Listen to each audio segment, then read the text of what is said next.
মালয়েশিয়ার লুক আইনা দিব বইলা, আমার ছোটো ভাইয়ের আইনা দিব বইলা যে 3.5 লাখ টাকা লাগবে কলিং আসতে। এই জায়গায় 3.5 লাখ টাকা নিতে নিতে 4.5 লাখ, 5 লাখ, 5.5 লাখ টাকা নিচ্ছে। 5.5 লাখ টাকা নিচ্ছে যে 3 মাসের ভিতরে আইনা দিব। আজকে 8 মাস ধরে কোনো খবর নাই। তো দালাল এই মাসের 31 তারিখ তো কলিং বিষয় বদ্ধ হইতে থাকে। তুই কেমনে নিবি আমার বাইরে? তুই মালয়েশিয়া কেমনে আনবি?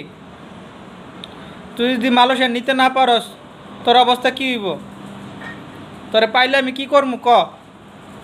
তুই আজকে 8টা মাস ধরে আমার ঘুরাইতেছস এই 5.5 লক্ষ টাকা নিয়া।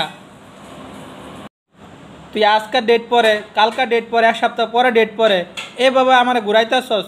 তুই কি ভাবছস তোর আমি মালয়েশিয়া পামু না? তোরে পাইলে তোর অবস্থা কী হইব তোর আমি দেখাইতেছি। তো একদিন আমার হাতে তুই পড়বি। তুই কয়দিন আড়ালে থাকবি, কয়দিন লুকায়ে থাকবি? তুই ভাবিস না যে তুই মালয়েশিয়া থেকে না থেকে পারবি আর আমি তোর বিচারে পামু না। তোর বাংলাদেশ হোক, মালয়েশিয়া হোক, তোর আমি পামুই।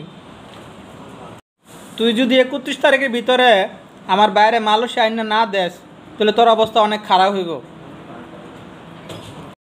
দালাল, তুই যদি 31 তারিখের ভিতরে আনতে না পারস তোর এই বাথরুমে বাইন্দা পিডামু। এই যে বাথরুমটা দেখতেছস না, এই বাথরুমে তোরা বানমু। মে মাসের 31 তারিখ মালয়েশিয়ার কলিং বিষয় বদ্ধ হইতে থাকে।